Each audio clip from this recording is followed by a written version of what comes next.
Mass click poster வெளியீட்டு விழாவில் Rotarian doctor K Srinivasan அவர்கள் கலந்து கொண்டு சிறப்பிக்கிறார். சென்னை மாநில கல்லூரி வளாகத்தில் மத்திய கல்வி அமைச்சர் தர்மேந்திர பிரதானை பதவியிலிருந்து நீக்க வேண்டும் என வலியுறுத்தி மாணவர்கள் திடீர் போராட்டத்தில் ஈடுபட்டனர்.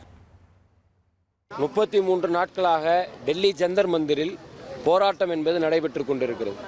ஒன்றிய கல்வி அமைச்சர் தர்மேந்திர பிரதான் பதவி விலக கோரியும், இந்த நீட் கொஸ்டின் பேப்பர் லீக்குக்கு பிறகு உயிரிழந்த குடும்பங்களுக்கு 1 கோடி ரூபாய் நிவாரணம் வழங்க கோரியும், அதே போல அந்த அமைதியான முறையில் போராட்டத்தில் ஈடுபட்ட போராட்டக்காரர்கள் மீது போடப்பட்டிருக்க வழக்குகளை திரும்ப பெறணும் அப்படிங்கிற 3 டிமாண்டு தான் நேற்று நைட்டும் இறுதிப்படுத்தப்பட்டிருக்கு. அப்போது இந்த அதே 3 டிமாண்ட்ஸை இந்திய மாணவர் சங்கமும் முன்வைக்கிறோம். அதோடு கூடுதலாக இன்னைக்கு தமிழ்நாட்டில் நீட் எதிர்ப்பு என்பது தீவிரப்பட்டிருக்கிறது.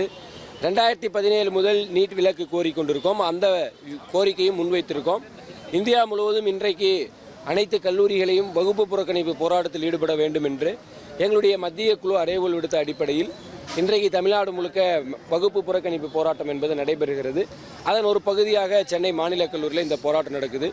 33 நாட்களாக நடக்கக்கூடிய போராட்டத்தின் விளைவாக நள்ளிரவில் நரேந்திர மோடி ஒரு செய்தியை வெளியிட்டிருக்கிறார்.